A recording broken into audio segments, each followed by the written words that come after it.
une foule.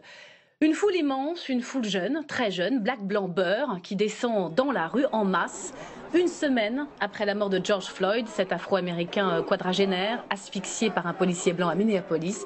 Ce sont donc, vous le voyez, les images de la première manifestation en France, une marche immense, je le disais, une forme de marée humaine devant le tribunal de grande instance de Paris, dans le nord-est de la capitale. Manifestation contre les violences policières à l'appel du comité Adama Traoré.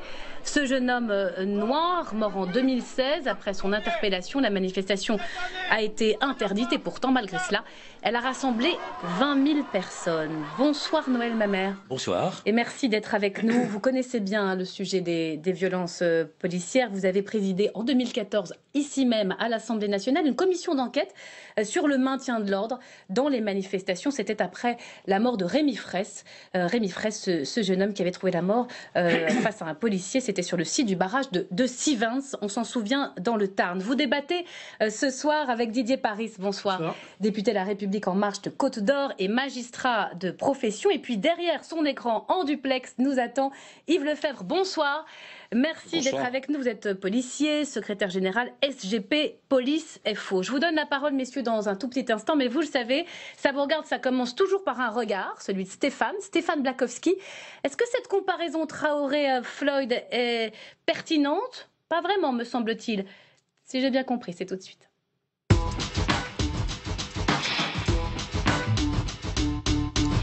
Bonsoir Stéphane. Bonsoir Myriam, bonsoir si j'ai bien à tous. Compris, ce soir.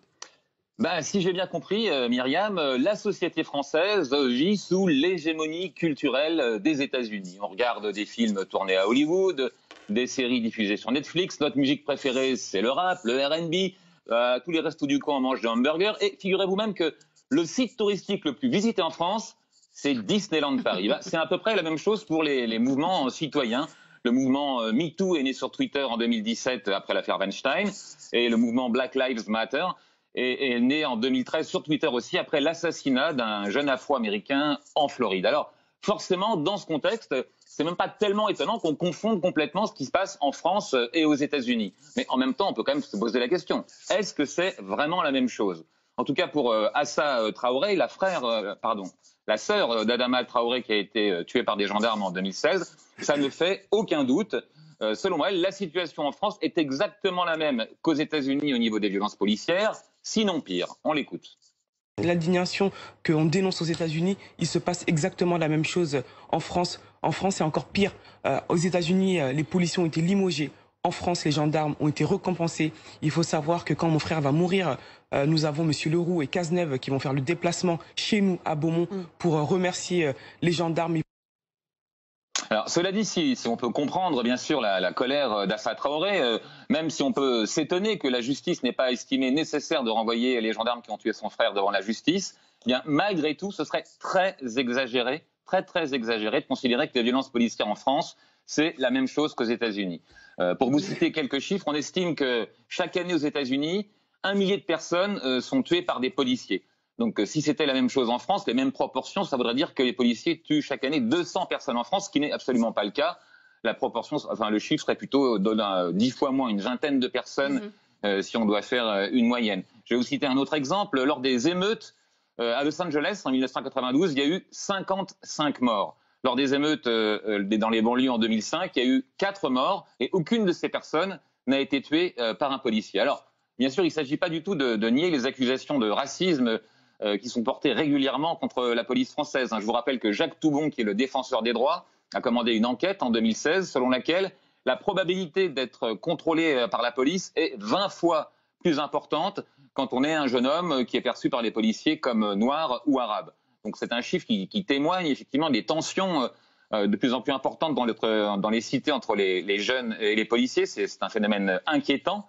Mais au lieu de prétendre que le phénomène de la violence policière est exactement le même qu'aux États-Unis, je me demande si au contraire on ne devrait pas considérer que le modèle américain est le repoussoir absolu. Si au contraire on ne devrait pas tenter d'agir pour que d'ici quelques années, la situation en France ne devienne pas réellement comme elle l'est aujourd'hui aux États-Unis. Merci beaucoup Stéphane. Noël Mamère, la démonstration de Stéphane est implacable si on regarde les chiffres, mais cette comparaison, on l'a vu dans le cortège hier, ces deux visages-là qui sont déjà deux symboles, George Floyd aux États-Unis, Adama Traoré en France, cette comparaison-là, elle vous choque ou vous la comprenez ?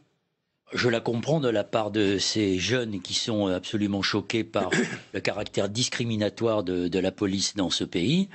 En même temps, on ne peut pas évidemment mettre sur le même plan ce qui se passe aux États-Unis, les violences policières des États-Unis et celles de la France. Mais enfin, on est dans une séquence qui dure déjà depuis longtemps, qui a d'ailleurs commencé par un changement de la doctrine de maintien de l'ordre avec le rapport contre lequel j'ai voté de la commission d'enquête parlementaire. C'est nous-mêmes qui avions saisi avec Pouria Amirchahi, le président de l'Assemblée nationale, qui a permis cette enquête et ce rapport du défenseur des droits qui a demandé entre autres l'interdiction de la LBD.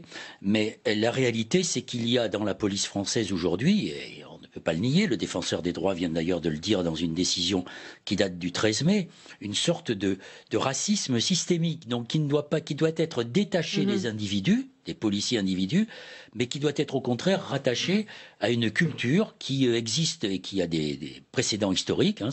C'est une histoire de la police avec l'Algérie française, la poursuite des travailleurs nord-africains, et aujourd'hui cette situation socio-économique qui fait que la plupart de ceux qui aujourd'hui sont sans emploi sont des enfants de l'immigration post-coloniale. Il y a beaucoup de choses déjà dans ce que vous avez dit, racisme systémique, on va y venir, mais je voudrais, et je vous donne la parole juste après, m'adresser aux policiers que vous êtes, Yves Lefebvre. Vous, policier américain, si vous aviez été américain aux États-Unis, auriez-vous mis un genou à terre comme d'autres policiers ont pu le faire en soutien, évidemment, avec George Floyd et à sa famille?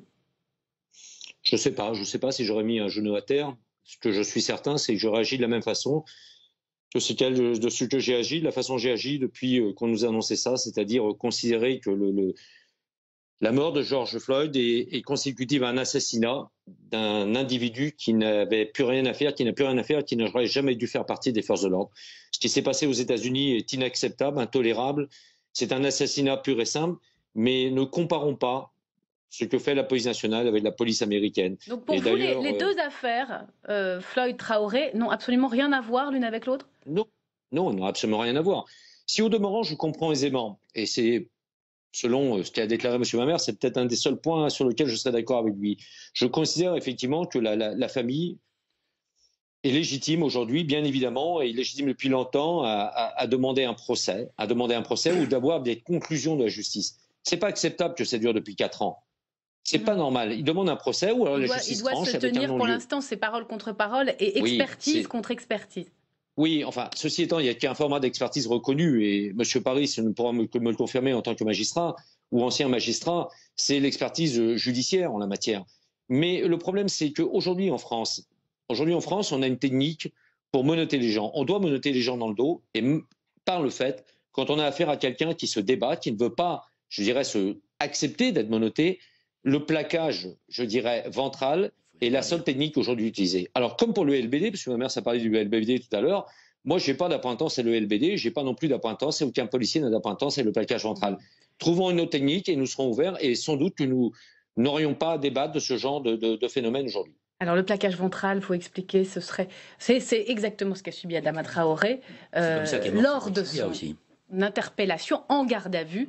La question est de savoir si c'est ce plaquage ventral qui est directement à l'origine de son décès. Didier Paris, les deux affaires n'ont rien à voir, et pourtant, dans ces cortèges hier, vous avez 20 000 personnes, vous avez beaucoup de jeunes qui ont décidé de venir, malgré l'interdiction, malgré la crise sanitaire qui n'est pas totalement terminée.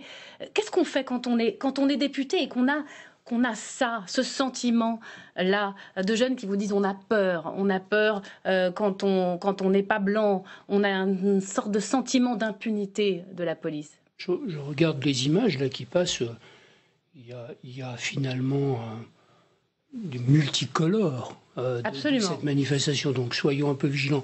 Pour revenir quand même à vos propos de départ, moi je suis comme tout le monde atterré de ce qu'on a pu voir à la télévision s'agissant de George Floyd. C'est pas seulement une technique de maintien d'une personne interpellée, quelle qu'en soit la raison, au sol qui pose problème. C'est arrêtez votre montre pendant 7 voire 8 minutes. 7 voire 8 minutes. Le policier a parlé d'assassinat. Je ne pense pas que ce soit un propos excessif. Et ce qui m'a encore plus choqué, pour être franc, c'est une espèce d'apathie générale des autres fonctionnaires de police autour. Pourquoi ? Parce que, je ne reprends pas les propos de Noël Mamère, mais il y a aux États-Unis sans aucun doute un fond de culture raciste qui est profondément ancré et qui se double d'une extrême difficulté de contenir la police dans certains cas. Pourquoi ? Parce que c'est un grand pays, mais c'est aussi un pays où il y a plus de 700 services de police différents, un pays fédéral. Aucune unité de police ne fait dans un État pas du tout le même fonctionnement de la police par rapport à la France. Moi, je me félicite du fonctionnement centralisé de notre police nationale, parce que ça permet d'avoir des réponses uniques et en fait des modes de fonctionnement. Mais vous avez des jeunes, et c'est pas nouveau, hein, ça fait longtemps qu'on entend parler de discrimination, sentiment de peur devant la police, le contrôle aux facettes. C'est peut-être du sentiment, enfin en tout cas c'est ce qu'ils disent. Qu'est-ce que vous, qui représentez la majorité, leur répondez ? Venons-y. Je présente la majorité, je suis aussi un citoyen comme tout le monde. Absolument, mais... Je n'admets pas l'idée que la police serait raciste. Mais comme dans tout groupe social, il peut y avoir des gens qui n'ont rien à faire dans les services de police, qui n'ont pas des comportements adéquats. Si on revient quand même sur l'affaire Adama Traoré, enfin, ce que je note, c'est que c'est une procédure judiciaire en cours, et la réaction d'un certain nombre de gens plus ou moins instrumentalisés, mais dont acte, c'est comme ça, mais la réaction des gens vient de ce que la dernière expertise judiciaire, pas l'expertise payée par la famille, c'est pas de même nature, la dernière expertise judiciaire conclut à un décès qui n'aurait pas nécessairement la cause que la famille Traoré attend. Donc pour vous, l'expertise privée de la famille ne permet pas de rouvrir le dossier. Qu'elle ait pu le faire. Attendez, humainement, je comprends qu'elle ait pu le faire, mais nous sommes dans un état de droit. Ne mettons pas au même plan une expertise rendue par des médecins rémunérés par une famille et l'expertise judiciaire. Stéphane veut intervenir et puis je vous donne la parole, Noël Mamère, après. Stéphane. Oui, j'étais frappé par l'unanimité qui existe sur le plateau entre ce que disait Noël Mamère, ce que disait Yves Lefebvre et ce que disait le député de Côte d'Or. Je ne me trompe pas. Didier Paris, Oui, Didier Paris. Excusez-moi, Monsieur Paris, j'avais oublié votre prénom, je ne voulais pas me tromper.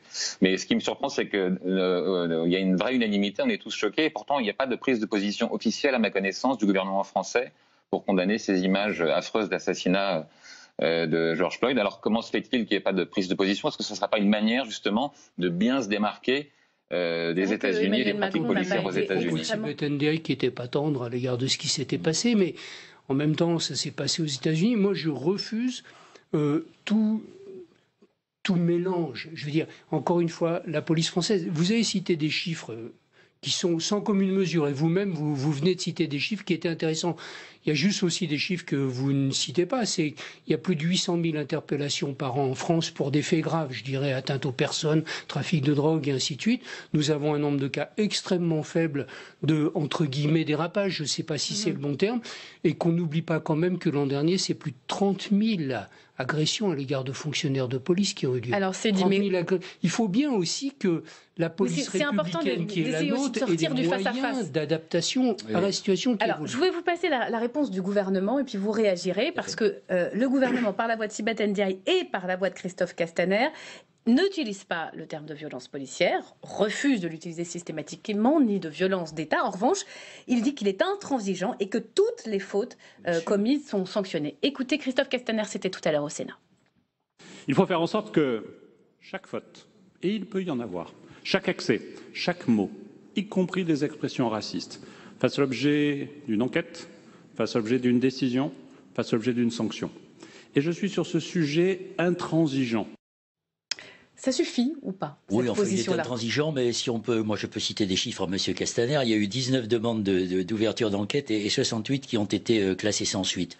Là, on parle de la police, des polices, l'IGPN, c'est ça? Oui. Qui ne va pas systématiquement transmettre. Nous sommes un certain nombre à demander depuis longtemps qu'il y ait une instance indépendante, que le contrôleur ne soit pas en même temps le contrôlé, et qu'à la place de l'IGPN, on constitue une autorité indépendante. Donc le système judiciaire pour juger les policiers ne fonctionne pas dans notre pays? Il ne fonctionne pas puisque c'est les policiers qui se contrôlent contrôlent eux-mêmes. Donc ça pose un problème. Il faut une autorité indépendante. J'ai entendu aussi, il n'y a pas longtemps, un grand joueur de tennis, jeune Wilfried Tsonga, qui nous a expliqué que le contrôle aux faciès, il en avait été aussi victime. Donc ça, on ne peut pas le nier. Donc je crois qu'aujourd'hui, il y a un problème de confiance entre le peuple et sa police, que cette police, elle n'accomplit plus ce pourquoi elle a été créée, c'est-à-dire d'abord la protection des citoyens, qu'elle est aujourd'hui dans une logique sécuritaire, mais elle applique en fait les directives du gouvernement. D'ailleurs, cette logique sécuritaire, on l'a vu s'appliquer dans le contrôle des manifestations où la technique de la mise à distance est devenue celle de l'affrontement.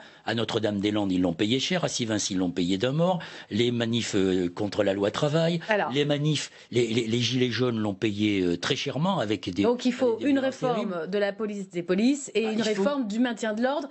Il faut qu'il y ait un débat à l'Assemblée nationale, qui ait un débat pour rétablir la confiance entre le peuple, entre la population française et sa police. D'ailleurs, ça rendrait beaucoup plus de service à la police qui est stigmatisée parce que, regardez, on a applaudi tous les soirs les soignants, ce qui était tout à fait normal, et ce que l'on a appelé les premiers de corvée. Mais les policiers faisaient partie des premiers de corvée. Qu'est-ce qui s'est passé dans notre pays?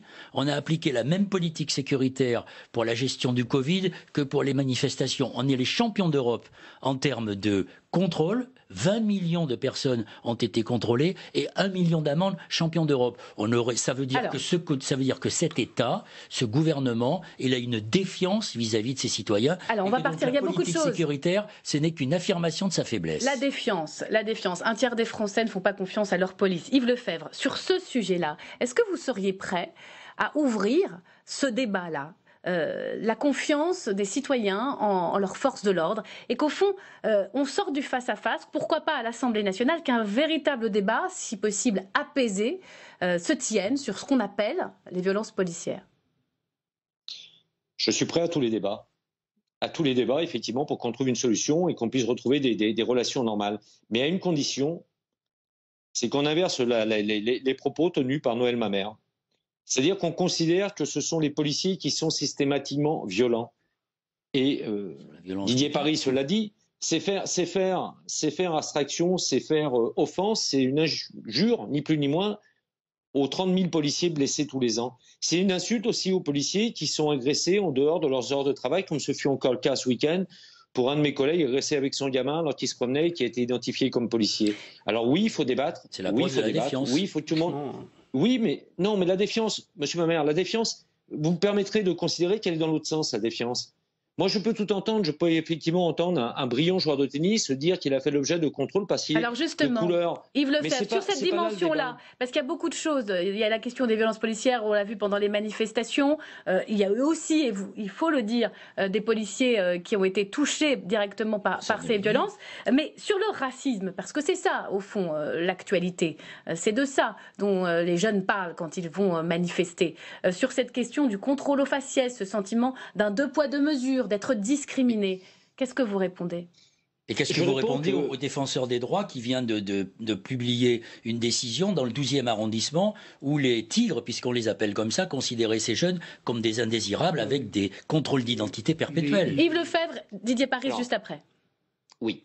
Si on prend une analyse de ce qui se passe dans les quartiers, dans les zones de non-droit, parce que malheureusement ce sont des zones de non-droit, tant pour les gens qui y habitent que pour les policiers qui tentent d'y faire régner les lois de la République. Mais la faute appartient à qui? La faute appartient aux politiques, pas aux politiques actuels, pas qu'à celui-là, mais aux politiques multigénérationnelles. Pourquoi? Parce qu'on a fait en sorte de ne rien faire dans ces quartiers.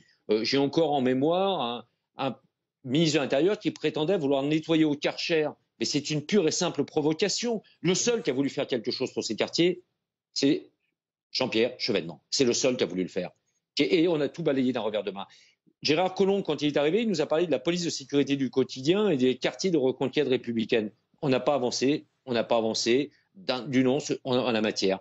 Donc moi, je suis prêt à tous les débats, mais à partir du moment qu'on arrive avec un climat apaisé et qu'on accepte à un moment donné de considérer, si je peux me permettre, simplement de considérer, moi, policier, je considère aujourd'hui le racisme dans les rangs de la police ne doit pas exister. Mais le racisme anti-policier ne doit pas exister non plus. Et telle malheureusement est la situation aujourd'hui. Est-ce que vous craignez un embrasement dans ce qu'on appelle les banlieues aujourd'hui. Oui. Il y a l'étincelle George Floyd, Adama Traoré, mais il y a aussi la crise économique et sociale qui se profile. Oui, bien évidemment, avec des restrictions de déplacement.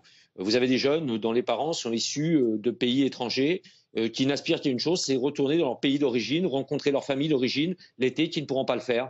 Donc bien évidemment, on aura, je crains, j'espère avoir tort, mais je crains malheureusement un gros embrassement, un immense embrassement des banlieues avec ce qui s'est passé hier soir comme étant, je dirais, le commencement de cette période qui va être C'était une manifestation pacifique, il y a eu des débordements, mais c'était pacifique. C'est pour ça, si vous me permettez, M. Mamère, simplement c'est pour ça qu'il faut aujourd'hui se poser et avoir un débat apaisé sans stigmatiser systématiquement, comme c'est le cas pour une frange de la politique, les forces de l'ordre. Sinon, nous n'arriverons jamais à s'en sortir. Vous allez avoir le mot de la fin, Didier Paris. Est-ce que vous êtes prêt à appeler sur ce plateau à un débat qui peut se tenir au sein de la représentation nationale, où au fond toutes les parties seraient entendues, parce qu'il y a besoin de paroles, il y a besoin de vider son sac. Qui peut être contre un débat? Évidemment pas, à condition qu'il soit sur des bases saines et sereines et qui puisse déboucher. Je reconnais volontiers qu'on a une crise de confiance dans la relation avec la police. Mais quand j'entends Noël Mamère qui dit que la police ne protège plus nos concitoyens, je comprends qu'il y a une crise de confiance. Dire ça, c'est, à mes yeux, un truc, c'est insupportable. Faisons la différence entre les événements de rue, les manifestations de rue qui sont excessivement difficiles à contenir. Et on a vu effectivement une adaptation de la technique policière parce qu'à un moment, il y avait des débordements avec le travail normal de la police. Il y a la technique policière, mais sur l'aspect discrimination, le contrôle aux faciès, on en parle depuis.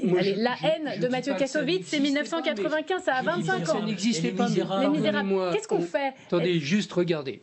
Jacques Toubon prend un très bon exemple. Le commissariat du 12e, il a investigué là-dessus. Qu'est-ce qui se passe? Il se passe qu'on a eu un foyer sans doute très, très, très mauvais qu'on ne doit pas laisser les policiers concernés dans le 12e. Ils ont été condamnés. C'est l'honneur de la justice, c'est l'honneur de la police. Et ne dites pas, attendez, donc l'idée de réformer la police, qui sont des structures de contrôle des services de police et de gendarmerie et qui sont, je peux vous dire, extrêmement dures à l'égard des policiers et des gendarmes quand ils sont chargés d'une enquête sous l'autorité de la justice. On est dans un état de droit.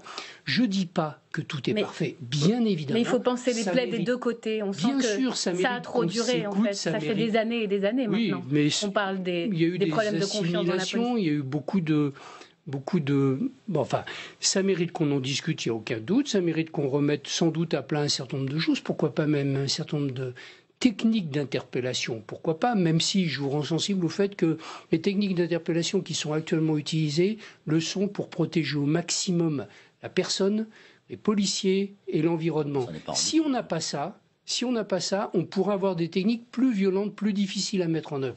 Mais après, ça mérite discussion, il n'y a pas de difficulté. C'est dit, allez, d'un mot parce que c'est terminé. Oui, le débat risque d'être difficile quand on voit des députés comme Éric Ciotti et une trentaine d'autres députés qui demandent que les policiers ne soient pas identifiaient sur les réseaux sociaux. Le débat, il est avec tout le monde. Moi, cela dit, le débat apaisé sera difficile dans cette mesure. Il faut l'avoir comme objectif. Et si nous ne débattons qu'avec les gens avec lesquels nous sommes d'accord, le débat sera rapide. Donc, le débat peut se résumer à l'Assemblée, il doit associer aussi les citoyens. Parce que le problème de la protection dont je parlais tout à l'heure, je ne dis pas que les policiers ne protègent pas. C'est le sentiment que les Français ont qu'ils ne sont plus protégés. Ce n'est pas exactement la même chose. Et c'est pour ça qu'on a bien insisté sur les mots. Il y a un sentiment et il y a les faits. On a essayé de donner les chiffres et de restituer ce sentiment qui monte dans le pays. Merci beaucoup, merci messieurs, merci Yves Lefebvre. Vous restez avec nous. Noël Mamère, merci Stéphane également. Retrouvez toute notre actualité sur videopolice.com, la chaîne YouTube d'Unité SGP Police.